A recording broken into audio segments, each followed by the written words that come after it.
Good afternoon, everyone. My name is Kritika Jain, and I'm an engineer basically. So I'll be taking your statistics. Quantitative aptitude का बहुत सारा section मैं लूँगी. Majorly statistics, LR, and some part of your maths, right? So हम लोग यहाँ पे stats के अंदर बहुत सारी चीज़ें कवर करेंगे. जैसे कि आप लोगों ने क्लास 11th इकोनॉमिक्स में भी पढ़ा होगा. क्लास 11th इकोनॉमिक्स में क्या क्या पढ़ा था आप लोगों ने? मीन मीडियन मोड, कोरिलेशन, है ना, डिस्पर्जन, वेरी नाइस. अच्छा, और आप लोगों ने अप्लाइड मैथ्स में भी ये चीज़ें पढ़ी हैं. If somebody had applied maths, तो अप्लाइड मैथ्स की 11th वाले में भी आपने यही चीज़ें पढ़ी थी. I think mean median mode, dispersion measures, है ना, मीन डिविएशन, स्टैंडर्ड डिविएशन, ये सारी चीज़ें आप लोगों ने स्टैटिस्टिक्स के कंसेप्ट में पढ़ी थी. ठीक है. सो अभी मैं जब भी स्टैटिस्टिक्स बोलती हूँ तो आपको पता है क्या है, यही दिमाग में आता है कि मीन मीडियन मोड निकलवाएंगी ma'am, right? But statistics is not only about mean median mode, it has many other measures, right? So हम लोग वहाँ पे यही सारे मेजर्स यहाँ पढ़ेंगे. कोरिलेशन के साथ में हम लोग देखते हैं रिग्रेशन एनालिसिस, राइट? फिर उसके बाद इंडेक्स नंबर्स, आपने नाम सुन रखा होगा, index number. So index number calculation हम लोग देखेंगे. Then there is one part of the statistics which is more or less theoretical section. ठीक है. सो वहां पे आप थ्योरी ऑफ स्टैटिस्टिक्स के बारे में पढ़ेंगे. इंट्रोडक्शन टू स्टैटिस्टिक्स, कैसे स्टैटिस्टिक्स आई, how it is useful, why you are studying statistics. ठीक है. और डेटा को कैसे रिप्रेजेंट करते हैं हम स्टैटिस्टिक्स में, and what is the history of statistics. तो स्टैटिस्टिक्स बहुत ही पुराने टाइम से चला आ रहा है. सो हम लोग ये सारी चीज़ें स्टैटिस्टिक्स के बारे में एक चैप्टर में पढ़ेंगे. साथ ही साथ हम लोग कुछ स्पेसिफिक थ्योरेटिकल डिस्ट्रीब्यूशंस देखेंगे जो I think class 12th applied maths में भी पढ़े थे आप लोगों ने. बायनोमियल डिस्ट्रीब्यूशन, पॉइजन डिस्ट्रीब्यूशन, जो मैथ्स वाले उनको पता होगा. ठीक है. पॉइजन में जहर देते हैं क्या? नहीं, जहर तो नहीं देते हैं, पर जहरीला लगता है आई थिंक, है ना. वो वहाँ भी बन रहा है यार, जहरीला लगता है. नहीं, ऐसा नहीं है. ठीक है. So will be starting these various distributions in one of the chapter which is theoretical distributions. So and other part is LR. Logical reasoning के अंदर हम लोग बहुत ही मस्त सा कंसेप्ट होता है, बहुत मज़ा आता है लॉजिकल रीजनिंग करने में. जैसे ब्लड रिलेशन, खून के रिश्ते, है ना, और डायरेक्शन टेस्ट. ये आप लोगों को एक तरीके से आपके एक माइंड रिफ्रेशिंग टॉपिक्स रहेंगे. तो मैं हमेशा ये बोलती हूँ कि उसके लिए कोई स्पेसिफिक टाइम मत निकालो LR के लिए. LR तब करो जब सबसे बोर हो चुके हो. वो करो, 8-10 क्वेश्चन करो, एकदम फ्रेश फील करोगे, फिर वापस पढ़ने बैठो.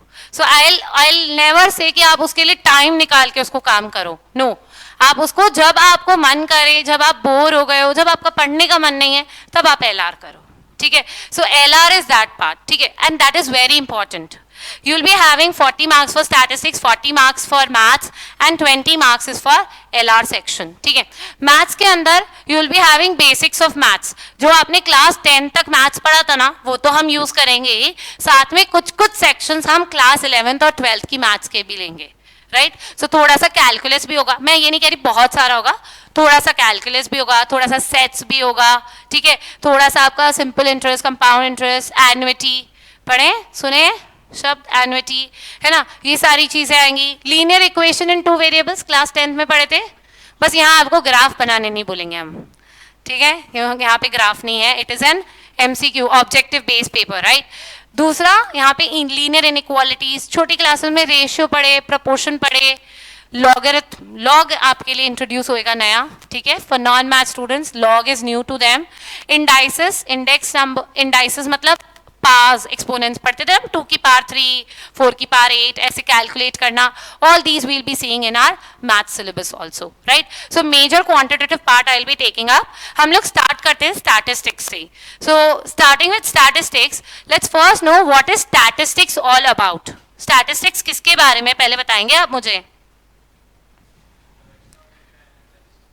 Very nice, collection of data. But can I say statistics is all about data? कुछ भी कर लो डेटा के साथ, सब कुछ डेटा के बारे में ही है स्टैटिस्टिक्स.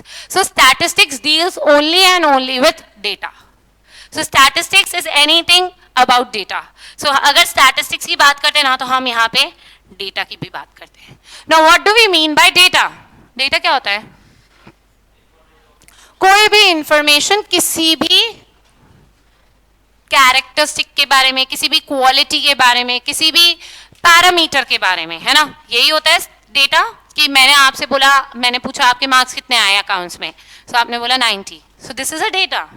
ठीक है, इन्होंने बोला 80, this is a data, but statistics की एक लिमिटेशन और है, पता है, स्टैटिस्टिक्स एक सिंगल डेटा से काम नहीं चलता है, स्टैटिस्टिक्स में एक कलेक्शन ऑफ डेटा होना चाहिए। सिंगल डेटा का मैं क्या करूंगी, भाई इन्होंने बोला मेरे मार्क्स 90 आए, अरे मैं क्या करूं तेरे मार्क्स 90 आए तो मैं किससे कंपेयर करूं, मैं किसका एवरेज लूं, मैं कैसे रिलेट करूं, I cannot do anything with a single data, कुछ भी काम का नहीं है मेरे लिए, बस वो एक पार्ट है, बस that's it.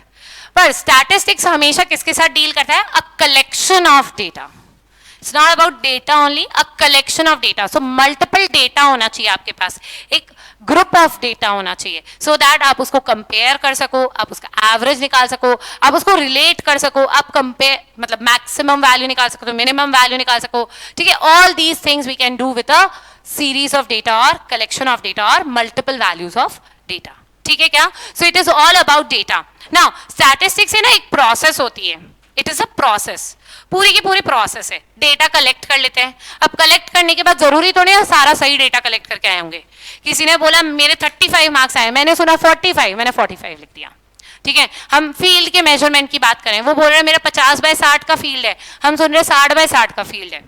So these are all what errors, है ना। इन एरर्स को चेक करना भी बहुत जरूरी होता है, क्योंकि अगर आपने गलत डेटा कॉपी किया तो आप रिजल्ट्स भी तो गलत निकालोगे।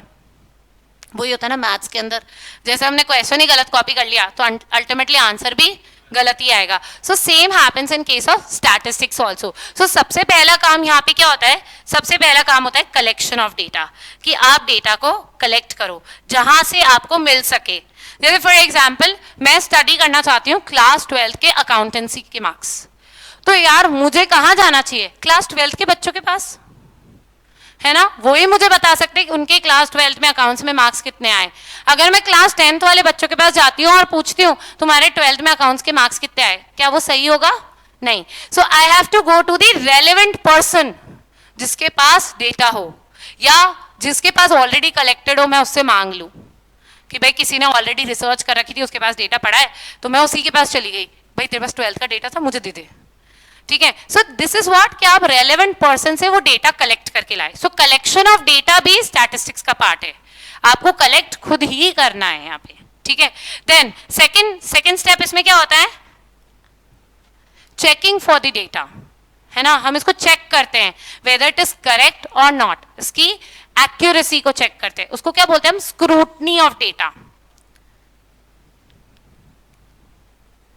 स्क्रूटनी मतलब ओवरव्यू, चेक कर लिया हमने। जैसे किसी ने हमको बोला कि मेरे फील्ड का साइज है ना 50/60 है, उसके हिसाब से एरिया क्या हो गया, 50/60 के हिसाब से एरिया क्या हुआ, 300 स्क्वायर फीट, है ना, शी सेइंग 300 स्क्वायर फीट। पर मैंने पता है क्या, उसने मेरे को बोला, देखो उसने मेरे को बोला, मैं है ना एक्चुअली एल बी और एरिया नोट कर रही हूँ, ठीक है। सो हम 60/50 बोला उसने मुझे, मेरा फील्ड का साइज 60/50 है। फिर मैंने पता है क्या, मैंने उससे पूछा भाई एरिया कितना है, तो वो बोलता है कि मैडम मेरा 3600 का एरिया है। सो इसका मतलब या तो मैंने मेजरमेंट डायमेंशन सुनने में गलती करी, या मैंने एरिया सुनने में गलती करी। ये पूरी की पूरी सेट ऑफ ऑब्जर्वेशन मेरी गलत हो गई। देखो ना 50/60 3000 होना चाहिए था भाई, वैसे अगर उसका 50/60 उसका 60/50 उसका अगर फील्ड साइज है तो 3000 होना चाहिए था एरिया, बट उसने क्या बोला, मैम मेरा 3600 है एरिया। सो इसका मतलब शायद मैंने डायमेंशन सुनने में गलती करी है। सो इसको हम स्क्रूटनी में रिमूव कर देते हैं, because this is an incorrect set ना। सो ये मेरा एक इनकरेक्ट सेट है, इसको हम स्क्रूटनी ऑफ डेटा में हटा देते हैं कि दिस इज नॉट करेक्ट। ऊपर से देखते हैं हम लोग, ठीक है। स्क्रूटनी के लिए कोई रूल्स रेगुलेशंस कुछ नहीं होते हैं। स्क्रूटनी तो पता है एक बढ़िया स्टैटिस्टिशियन जैसे जैसे एक्सपीरियंस बढ़ता जाता है वैसे वैसे देख के पकड़ता जाता है। जैसे टीचर्स नहीं होते, हाईली एक्सपीरियंस टीचर होते हैं, वो देख के बता देते कि तुम क्वेश्चन गलत कर रहे हो, या क्वेश्चन को देख के बता देते नहीं नहीं तुमने क्वेश्चन गलत कॉपी किया है। The same happens in case of statistics also. A good statistician looks and observes the data and gives you the inaccuracies, जो भी इनएक्यूरेसी होगी ना उसमें वो बता देगा। So it comes with time, इसमें एक्सपर्टीज है ना, टाइम के साथ आती है, ठीक है, टाइम और एक्सपीरियंस के साथ। नाउ वंस हमने इसको ऊपर से चेक कर लिया, स्क्रूटनी कर ली, उसके बाद पता है क्या, हम इस डेटा को हमारे रिक्वायर्ड फॉर्म में रिप्रेजेंट करते हैं। So the next is presentation of data. क्योंकि कोई भी काम करने के लिए आपको उसको प्रॉपरली प्रेजेंट करना बहुत जरूरी है। जब तक आप उसको ढंग से प्रेजेंट नहीं करोगे ना, आपकी प्रॉब्लम्स, आपको क्या पढ़ना है, वो आप सेग्रीगेट नहीं कर पाए हो, ठीक है। सो नेक्स्ट इज प्रेजेंटेशन, ठीक है।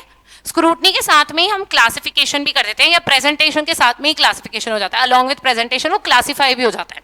Next, once you have presented the data, हमारे पास है ना स्टैटिस्टिक्स में बहुत सारे टूल्स होते हैं, देयर आर मेनी टूल्स, हम उन टूल्स को यूज करते हैं।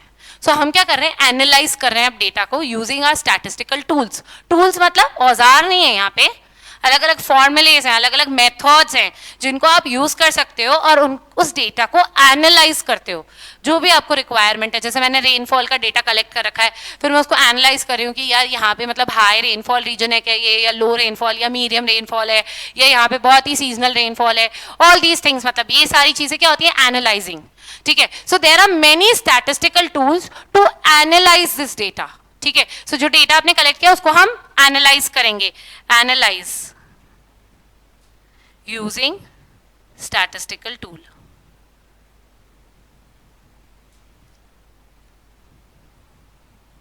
ठीक है। So analyse using statistical tools. And lastly, once you have analysed, आपके पास है ना कुछ रिजल्ट्स आए होंगे, उन रिजल्ट्स के बेसिस पे हम कुछ कुछ कंक्लूजन कोट करते हैं कि भाई ये सारे रिजल्ट आए, ये इनकी एवरेज रेनफॉल है, इनकी रेनफॉल इन इन महीनों में होती है। तो लास्ट में हम पता है क्या कंक्लूड कर देते हैं कि भाई ये वाला रीजन जो है ये हाई रेनफॉल रीजन है, या ये रीजन जो है यहाँ पे बहुत ही सीजनल और बहुत ही स्कार्स रेनफॉल होती है।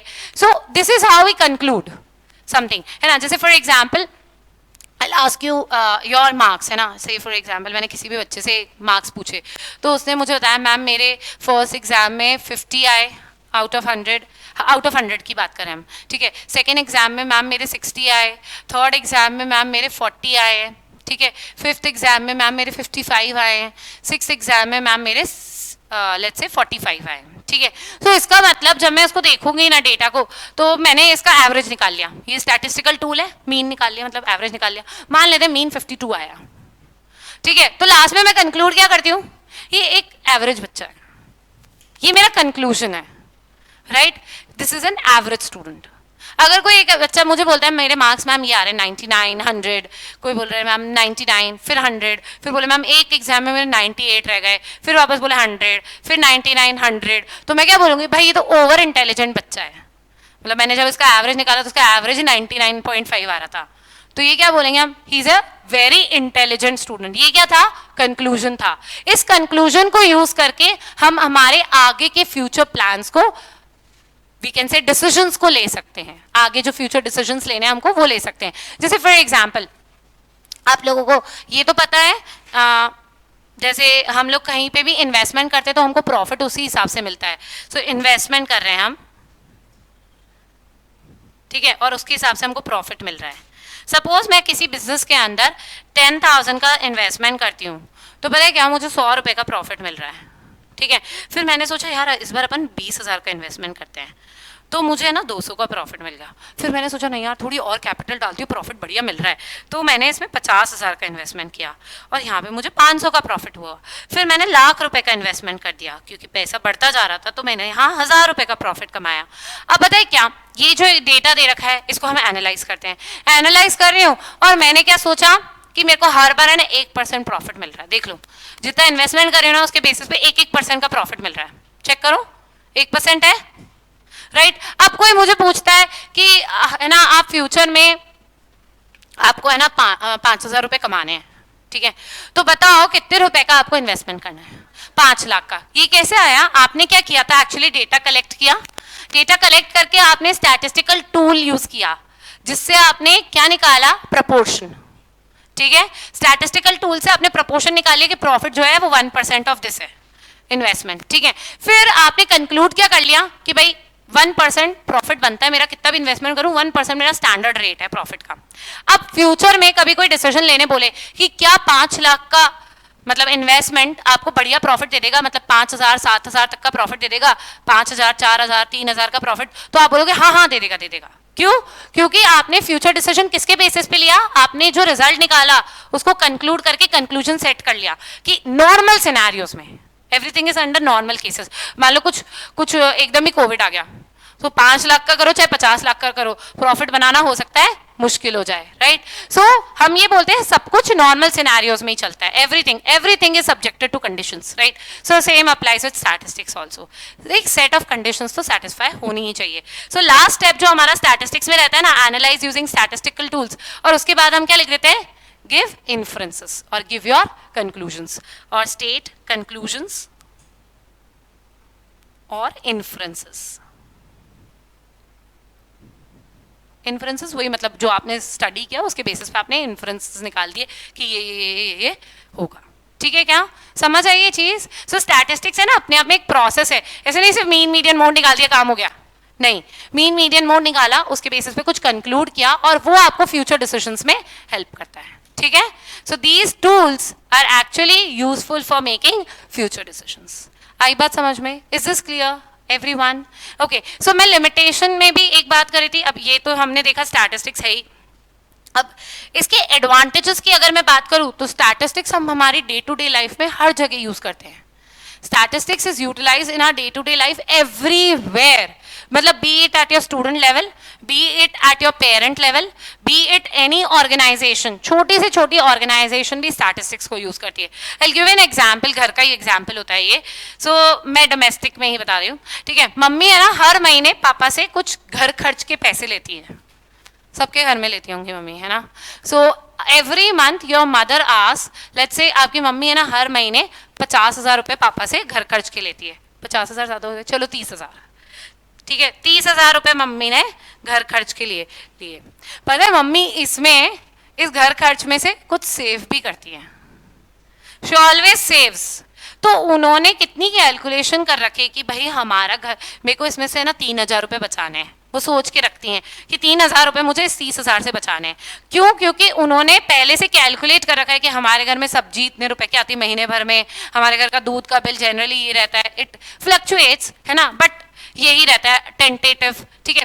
हर बार हम पापा पूछते कितने रुपए चाहिए, मम्मी पूरी कैलकुलेशन करके और उसमें से 3,000 रुपये बचा के निकाल लेती है, ठीक है? So this is how you use statistics in your domestic homes also. Similarly अभी गर्मी का सीजन है ना, तो आपके घर में एसी चलेगा, कूलर चलेगा, तो बिल थोड़ा सा ज्यादा आएगा। सर्दी के दिनों में बिल थोड़ा कम आता है, इलेक्ट्रिसिटी बिल, राइट? अब क्या है कि सर्दी है, ठीक है, और जैसे हम बोल देते गर्मी में आपका 8,000 रुपये आता होगा बिल, मान लेते हैं, in summers it is 8,000 and in winters it is only 3,000, ठीक है? सो विंटर्स के टाइम पे 3,000 बिल आता है जनरली। आपके फादर को पता है 3,000, 3,500, 3,2500 या 2,500, इतना हमारा बिल आता है, 2.5 से 3, 3.5 के बीच में हमारा बिल रहता है।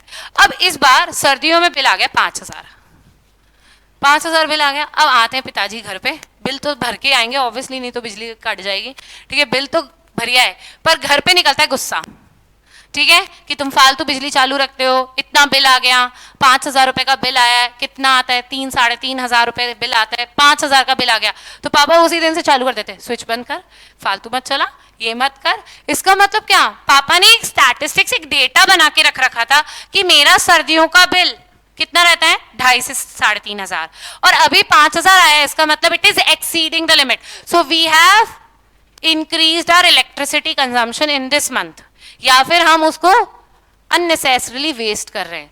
सो पापा आते ही यही डांटते हैं, और फिर नेक्स्ट मंथ वो आपका नॉर्मल बिल आ जाता है, राइट? दिस इज हाउ, क्योंकि गर्मी भी नहीं है और आपका बिल ज्यादा क्यों आ रहा है। So this might be the reason, और तो कुछ हमने यूज किया नहीं नया, घर में कोई नया इलेक्ट्रिक अप्लायंस भी नहीं लाए हम, सो हमारा बिल क्यों ज्यादा आया, क्योंकि हम इलेक्ट्रिसिटी वेस्ट कर रहे होंगे।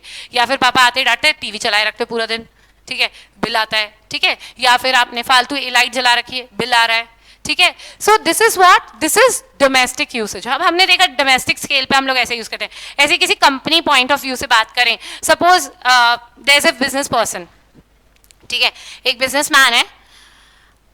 अब आपको पता है आजकल, पहले के टाइम पे तो क्या होता था, सब कुछ हिट एंड ट्रायल पे चल जाता था। मतलब पहले आपने सुना भी होगा, आपके दादाजी या बड़े उनके भी फादर, तो उनसे सुना होगा आपने, मतलब स्टोरी सुनी होंगी। आपकी फैमिली अगर बिजनेस है तो पता है कैसे बताते होंगे कि है ना, हमने पहले बिजली का काम चालू किया था, हमारे घाटा लग गया, हमको नुकसान हुआ बहुत। फिर हमने ना कुछ और काम चालू किया, मान लेते कुछ भी ग्रॉसरी का काम चालू किया, उसमें भी हमारे कोई लॉस लग गया और हमको बहुत नुकसान हुआ, बिक्री नहीं हुई, मतलब सामान खराब हो गया, ऑल दिस स्टफ, ठीक है।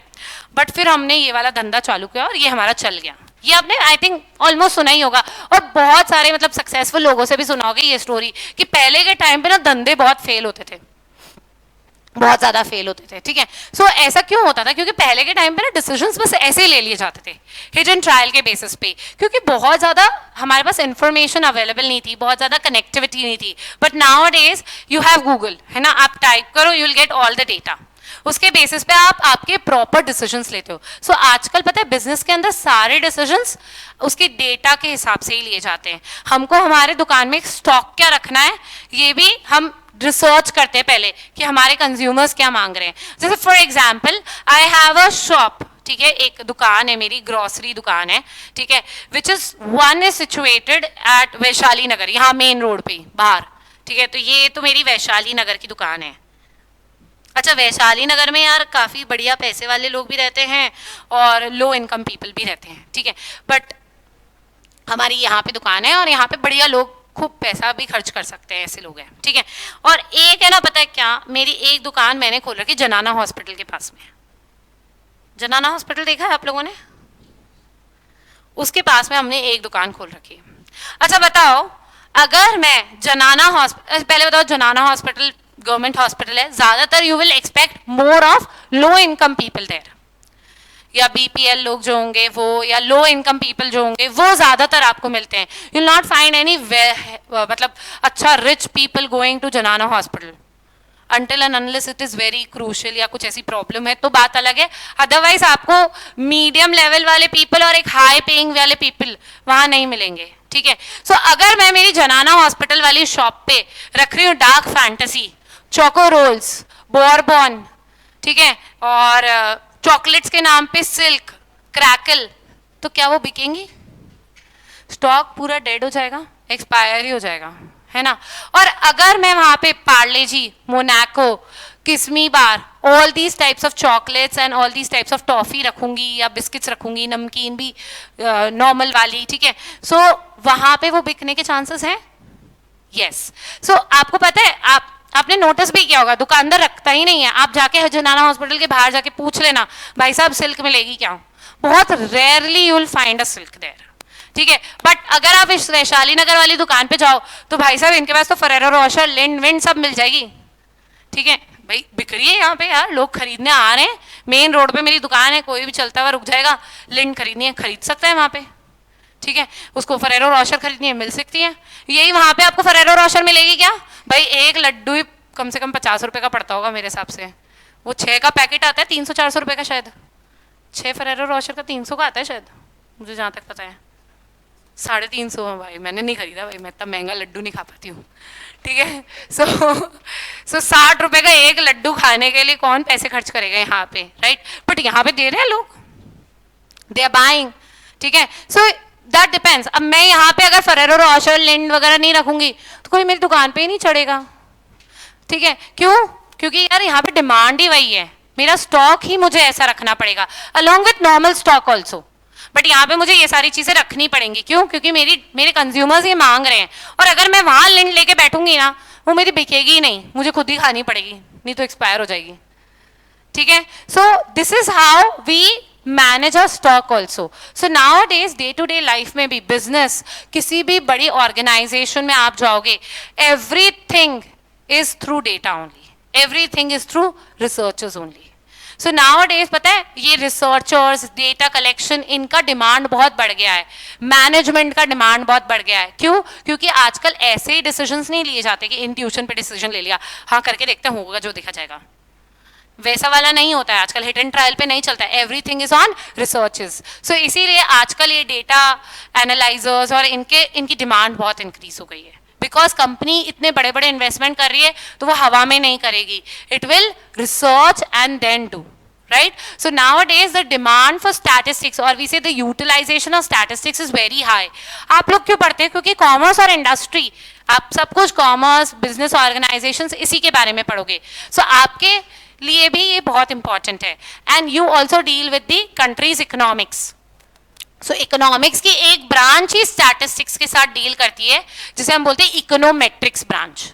So the branch of economics जो स्टैटिस्टिक्स के साथ डील करती है और इकोनॉमिक पॉलिसीज फ्रेम करने में हेल्प करती है, that is known as econometrics. आपको पता भी होगा हमारे जितने भी ये नेता और 5 पंचवर्षीय योजना वगैरह जो भी बनती है, ये सब डेटा की हेल्प से ही तो बनती है.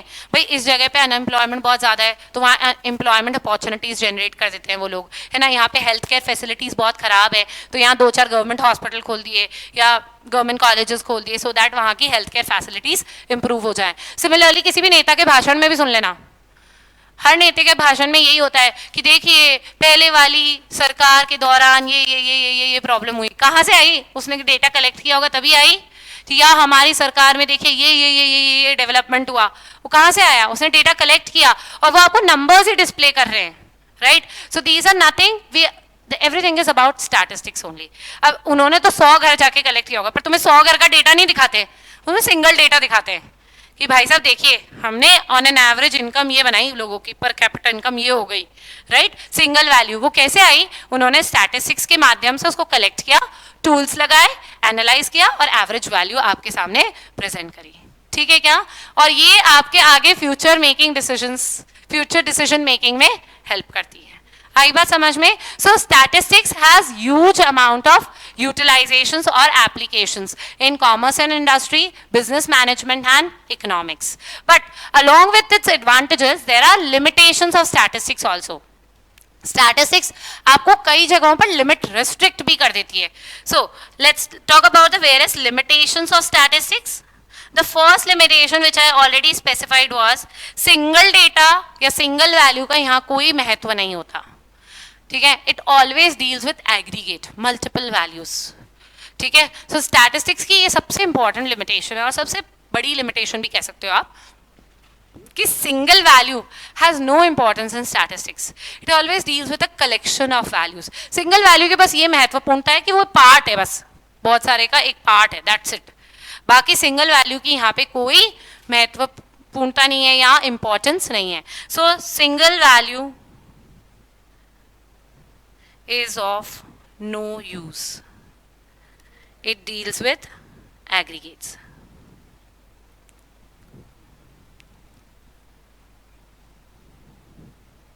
ठीक है. सेकेंड प्रॉब्लम, मैंने आपको बोला था जितने भी आप कंक्लूजन्स ले रहे हो ना वो नॉर्मल सेट ऑफ कंडीशंस में ही होते हैं. जैसे मैंने अभी वो प्रॉफिट और इन्वेस्टमेंट वाला नहीं बताया था, उसमें मैंने क्या मान के चला था कि बाजार की स्थिति नॉर्मल चल रही है.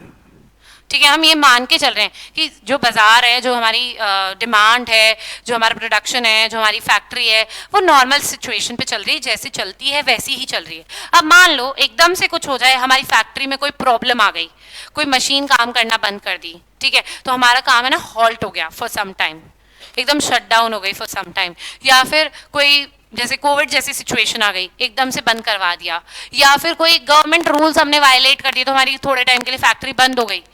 तो उस सिनेरियो में क्या होगा? जो हमने रिजल्ट्स निकाले हैं वो सब खराब हो जाएंगे, मतलब वो एक्चुअली सही नहीं रहेंगे. तो हम बोलते हैं कि हम प्रेडिक्शंस सिर्फ एक गिवन सेट ऑफ कंडीशंस पे ही करते हैं. अगर वो कंडीशन वायलेट हो गई ना तो हमारे प्रेडिक्शंस भी फेल हो जाएंगे. जैसे आप लोगों ने क्लास 11th या 12th में वो पढ़ा था ना, लॉ ऑफ डिमांड. एक बार बताएंगे what is law of demand? अरे डिमांड नहीं पता, अभी खत्म हुए exams. What is law of demand? अच्छा, डिमांड प्राइस का क्या पढ़ा था एक स्टेटमेंट.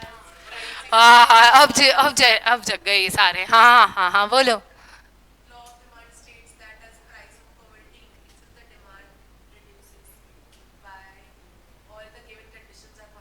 Very nice. मैं वो all the given conditions are constant सुनना चाहती थी.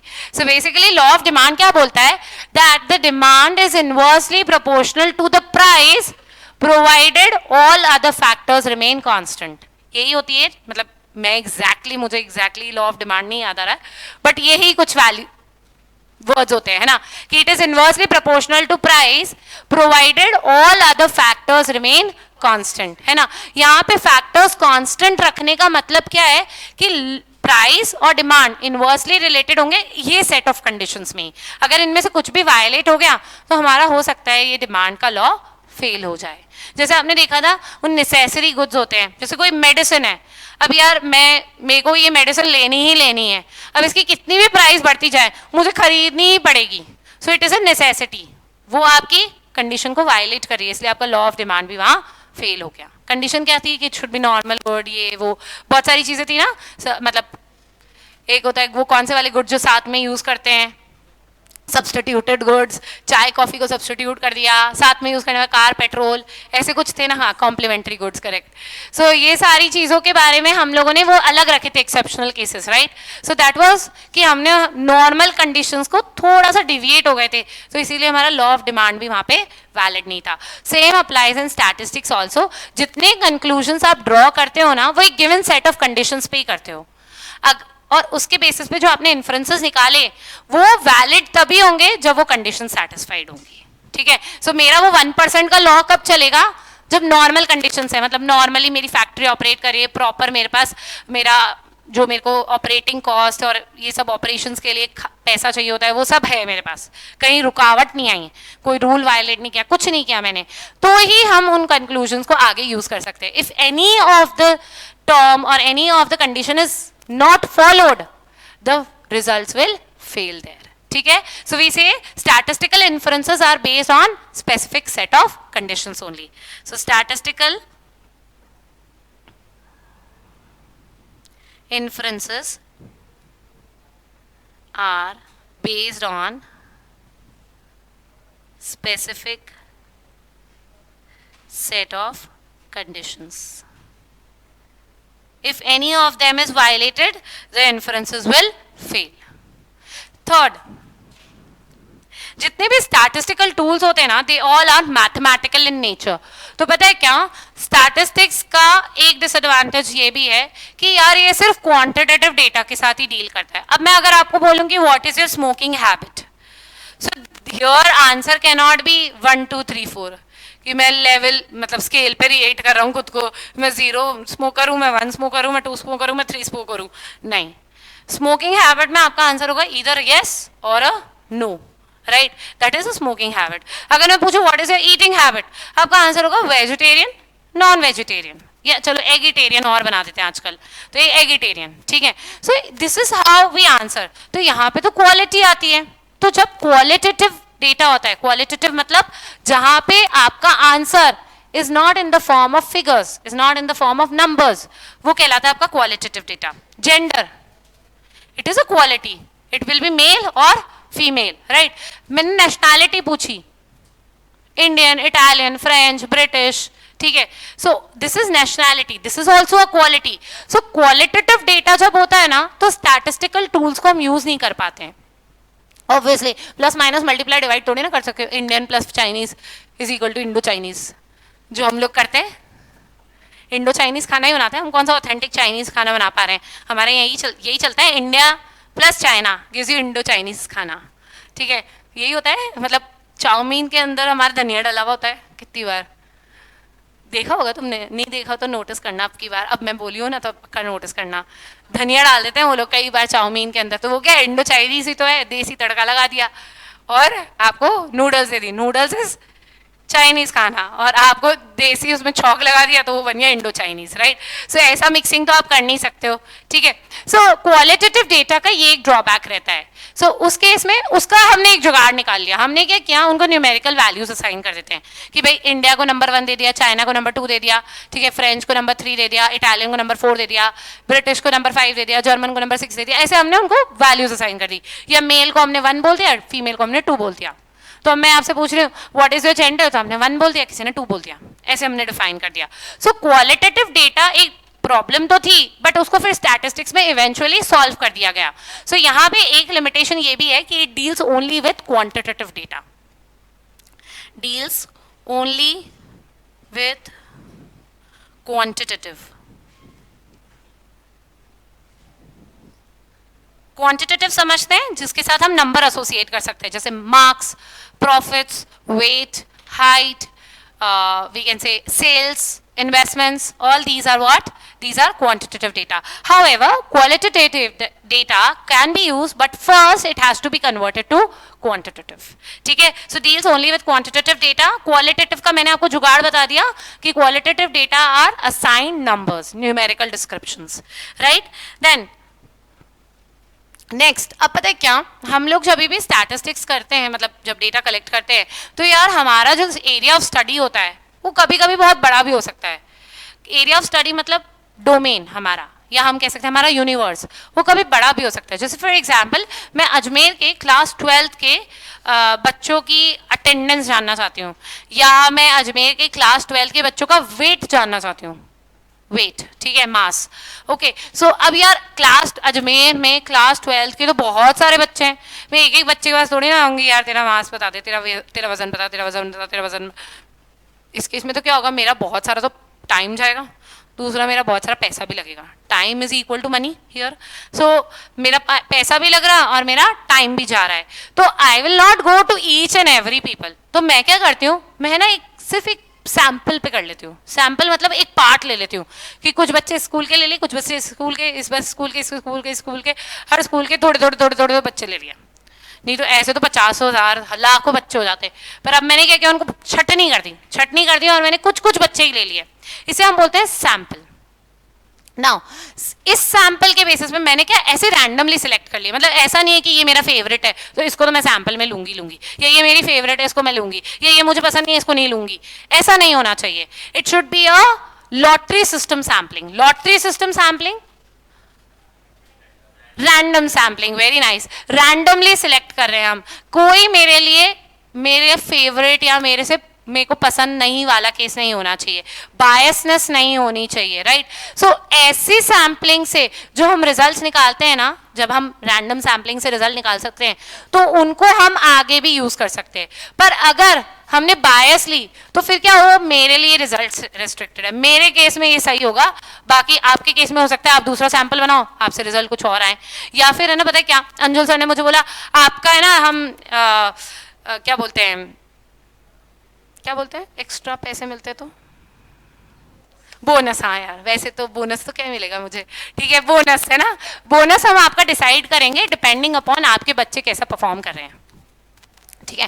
तो मैंने क्या किया, मैंने ना थोड़ा बायस ले लिया, ठीक है. मैं क्या किया, जितने मेरे हाई स्कोरर बच्चे ना सबके मार्क्स नोट डाउन कर लिए और एवरेज निकाल के दे दिया. देखो मेरे बच्चों के 95 मार्क्स आ रहे हैं ऑन एन एवरेज. अब बोनस बनाओ उसका, ठीक है. दिस इज बायस्ड, ठीक है. सो मेरा कंक्लूजन क्या था, भाई मैं बहुत बढ़िया पढ़ा रही हूँ और मेरा बच्चों के सबके मार्क्स बहुत बढ़िया आ रहे हैं, बोनस भी बहुत बढ़िया मिलेगा मुझे. This was biased, right. मैंने बायसनेस करी, क्यों, क्योंकि मेरे को मेरे हिसाब से करना था, राइट, विच इज रॉन्ग. तो यहाँ पे हम जो कंक्लूजन निकालते हैं ना, उनको आप फ्यूचर में नहीं यूज कर सकते या कोई और यूज नहीं कर सकता. इनको आप जनरलाइज नहीं कर सकते, मैं ये कहना चाह रही हूँ. You can not generalise, you can not apply to the all, क्योंकि आपने बहुत बायस सैंपल लिया है. अब उस रिजल्ट के बेसिस पे तो आप ऐसे बोलो, ओ भाई सॉरी बच्चे बहुत होशियार आए दिखते हैं, आज तो फुल रिजल्ट आने वाला है एएसआई का. नहीं, ऐसा नहीं है, राइट. क्यों, क्योंकि आपने बायस सैंपल लिया था, तो आप अपने रिजल्ट को जनरलाइज नहीं कर सकते. तो जनरलाइज अगर करना है तो आपको एक अनबायस सैंपल लेना पड़ेगा, जिसको हम बोलते हैं रैंडम सैंपलिंग. तो उस केस में हम लॉटरी सिस्टम सैंपल करते हैं. So there is equal chances for all to come to the sample.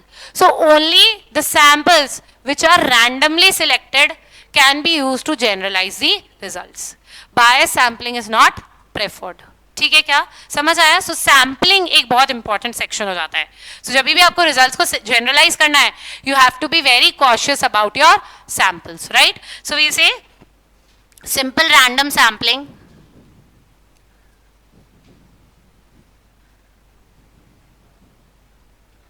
must be followed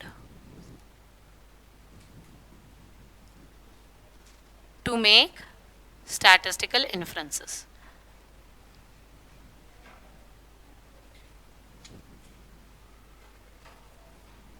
सो यहाँ पे आप कुछ भी रैंडमली सिलेक्ट कर रहे हो तो वो आपका काम नहीं बनाएगा, So these were the some drawbacks of statistics या limitations कि आप statistics को in particular situations में ही use कर सकते हो. जैसे single value अगर है तो हम statistics नहीं use कर सकते, आपको एक collection या aggregate ही होना ज़रूरी है.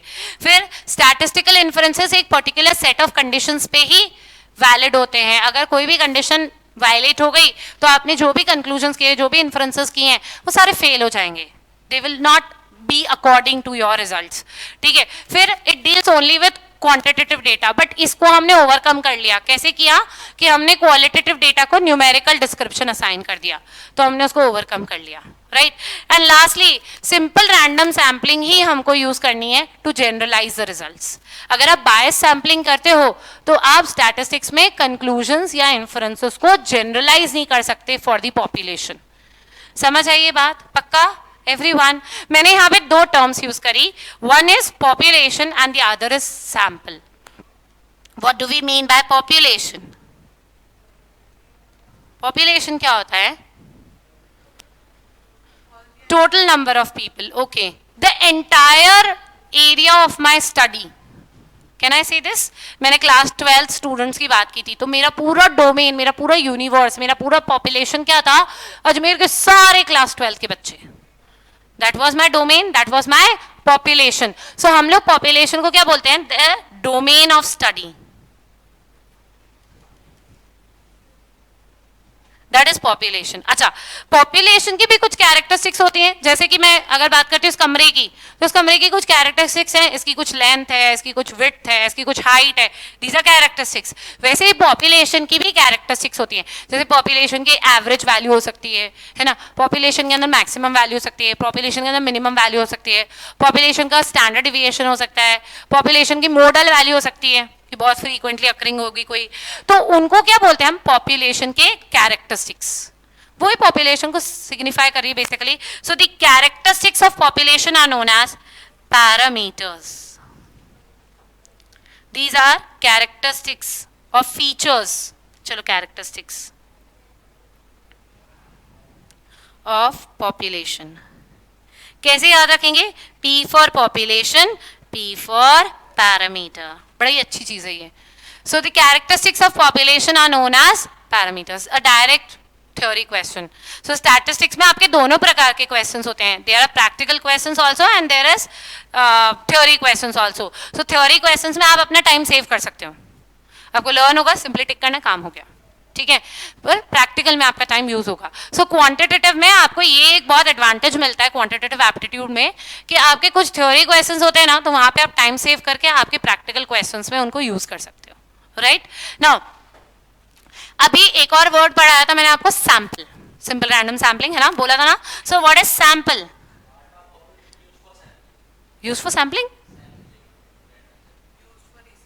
Very nice. Use for research. Sampling नहीं, सैंपल तो सैम्पलिंग से ही निकाला हमने. ठीक है. So sample is what?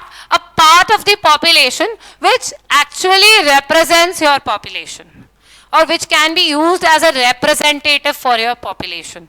That is a sample. ठीक है. So we say a sample, it is a part of population which covers all the characteristics of the population. ठीक है. Which covers all the characteristics. मतलब अगर हम लोग wait की बात कर रहे थे तो उसमें 40 kg वाला बच्चा भी आ जाना चाहिए था, 90 kg वाला बच्चा भी आ जाना चाहिए था, 120 वाला भी आ जाना चाहिए था, 75, 60, 55 सब वेराइटीज आ जानी चाहिए थी. राइट. सो वी से it is a part of the population, part of population which covers almost all the characteristics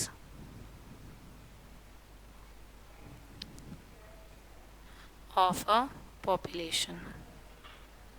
अब देखिए, सैंपल के केस में हम लोग सैंपल के बारे में ही पढ़ते हैं ना, तो हम सैंपल की भी कैरेक्टरिस्टिक्स निकालते हैं. And the characteristics of sample are known as statistic. Only C तक, एस नहीं होता है. ठीक है. So the statistic is basically the characteristic of sample. Characteristics of sample. इसको कैसे याद रखोगे? S for sample, S for statistics, P for population, P for parameter. Population के क्या होते हैं parameters and sample के क्या होता है statistic. S नहीं लगेगा है ना ऑप्शन में, बाय चांस अगर S दे रखा हो तो S नहीं होता है, इट इज statistic only. ठीक है, so the characteristics of sample are statistic and the characteristics of population are parameters, right? Shall we move ahead now? Since I already told you कि हम लोग यहाँ पे है ना डेटा के बारे में डील करेंगे, so यहाँ पे दो प्रकार के डेटा होते हैं, right? So the data are of two types. The first is quantitative, जो मैंने आपको बताया न्यूमेरिकल डिस्क्रिप्शन जिनके साथ एसोसिएटेड होता है, क्वांटिटेटिव.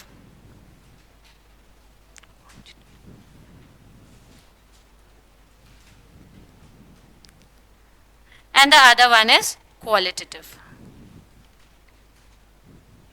अच्छा, this is about a particular quantitative किसके बारे में होता है, एक पर्टिकुलर कैरेक्टरिस्टिक के बारे में होता है जिसको आप न्यूमेरिकल फिगर्स से जस्टिफाई कर सकते हो. जैसे एग्जांपल दे दीजिए क्वांटिटेटिव डेटा के. Marks, weight, height, profit, sales, investments, ठीक है, और यूटिलिटी कैसे करेंगे, income, very nice, prices, demands for a particular good in various months. ठीक है, so these all are quantitative data जिनको आप numerical description से या numerical figures से specify करते हैं. Whereas qualitative is with respect to a quality. ठीक है, कोई habit, ठीक है, इनके ऊपर हम होते हैं और यहाँ पे हम न्यूमेरिकली एक्सप्रेस नहीं करते. We have some quality as the answer, right? So मैंने आपको ऑलरेडी एग्जांपल दिए थे, जैसे जेंडर हो गया, नेशनैलिटी हो गया, कलर ऑफ अ फ्लावर हो गया. These are all what, these are all qualitative data, right? So qualitative data को हम लोग कन्वर्ट फिर कैसे कर लेते हैं क्वांटिटेटिव में. जैसे for example if I ask you कि लेट्स से कि हमने उनके मार्क्स पे उनको लिख दिया गुड बैड, ऐसे गुड जैसे वेरी गुड. आपको ध्यान है आपको लोगों के ग्रेडिंग सिस्टम होता था, वेरी गुड, गुड, है ना. फिर उसके बाद क्या था, एवरेज है. एक्सीलेंट कहाँ से आ जाएगा, एक्सीलेंट तो सबसे ऊपर हो जाता, फिर एवरेज, फिर बिलो एवरेज, और फिर पुअर होता है ना. नहीं होता ही नहीं है, पता है आजकल मीडियम भी नहीं होता है, नीड्स इम्प्रूवमेंट ऐसा लिखा हुआ होता है. बिलो एवरेज और एक नीड्स इम्प्रूवमेंट. आजकल पुअर नहीं लिखा हुआ होता है, ठीक है, वो क्या है ना, हर्ट हो जाता है, इसलिए नीड्स इम्प्रूवमेंट. पहले तो मैम ऐसे ही बोलती थी पुअर, वेरी पुअर बुक में दे देती. अब नहीं दे सकती भाई, अभी तो मैम को है ना needs improvement, this is more stylish, more appealing, right? So that type हो जाता है. सो यहाँ पे हम लोग क्या करते हैं, आप लोगों को ध्यान होगा, तो हम लोग है ना इनको एक नंबर्स असाइन कर देते हैं. सो वेरी गुड के बेसिस पे 5, गुड पे 4 दे दिया हमने, एवरेज पे 3 दे दिया, बिलो एवरेज पे 2 दे दिया, नीड्स इम्प्रूवमेंट में हमने उसको 1 मार्क दे दिया. So this is how we convert a qualitative data into a quantitative data. आप लोगों ने देखा होगा वो फेयर एंड लवली का एक ऐड आता है, अभी तो ग्लो एंड लवली बन गई है, फेयर एंड लवली का एक ऐड आता है जिसमें ना वो आपको कॉम्प्लेक्शन स्केल बना के देते हैं. नहीं तो हम कॉम्प्लेक्शन कैसे लिखते थे, fair, very fair, wheatish, dark, ऐसे ही लिखते थे कॉम्प्लेक्शन. भाई उसने स्केल निकाल के दी थी, आप उसको क्वांटिसाइज कर सकते हैं. इफ यू हैव नोटिस, देखना कभी मिलेगा, दिखेगा आपको. सो उन्होंने क्या किया है, एक क्वालिटेटिव डेटा को क्वांटिटेटिव डेटा में कन्वर्ट किया है, राइट? विद दैट स्केल उन्होंने बोला अपना स्किन टोन मैच करो, इसमें नंबर रेटिंग देख लो, दैट वेज. सो वैसे आपसे अगर मैं पूछ लूं what is the skin complexion, तो आप बोल दोगे फेयर, वेरी फेयर, वीटिश, है ना, डार्क. ये 4-5 ही आंसर्स होते हैं. पर उस ग्लो एंड लवली की स्केल से हम आंसर कर सकते हैं, मेरा 2 number, 3 number, 4 number, 5 number, 6 number. So it is a rating from 0 to 10. I haven't seen, but I have seen the ad. ठीक है, so उसमें से I haven't seen actually वो क्या है rating, but I've seen that ad. उसमें उन्होंने ना एक scale बना रखी है, match your skin tone and get a number rating, right? If you have seen. So this is what उन्होंने क्या किया है, एक qualitative data को convert कर दिया किसमें, एक quantitative data के लिए. अच्छा, हो सकता है उन्होंने research किया हो उसके basis पे, उन्होंने वो scale बनाई किस लिए, मजे मजे के लिए थोड़ी ना, ये एक दूसरे को ह्यूमिलेट करने के लिए, मेरा 4 नंबर है, मेरा 5 नंबर है, नहीं, एक दूसरे को ह्यूमिलेट करने के लिए नहीं. उन्होंने हो सकता है वो रिसर्च के लिए बनाई हो, क्योंकि उनका काम, उनका रिसर्च फिर कैसे होता, क्वालिटेटिव डेटा था, आप लिख के देते हैं मेरा वीटिश, वो भी बोल रही मेरा वीटिश, ठीक है, तो अब फर्क दिख रहा है हमको, तो फिर उन्होंने ये स्केल बना दी, अब उनका रिसर्च हो सकता है, right? So this is how we convert a qualitative data into quantitative data, and now it is accessible. So in statistics we equally deal with qualitative data, बस qualitative के केस में एक स्टेप और बढ़ जाती है कि आपको पहले उसको quantitative में कन्वर्ट करना है and then you have to use it, whereas quantitative can be used directly. That's it. All right, is this clear? यहाँ तक कोई doubt? So this was the basic introduction about statistics. Next lecture में मैं ना presentation की बात करूँगी. So how do we present various types of data कि अलग अलग टाइप अलग अलग केसेस में हमारे पास डेटा आता है, तो how will we present them, and these presentations actually define the various statistical tools and formulas. All right, see you all tomorrow. Thank you. Bye.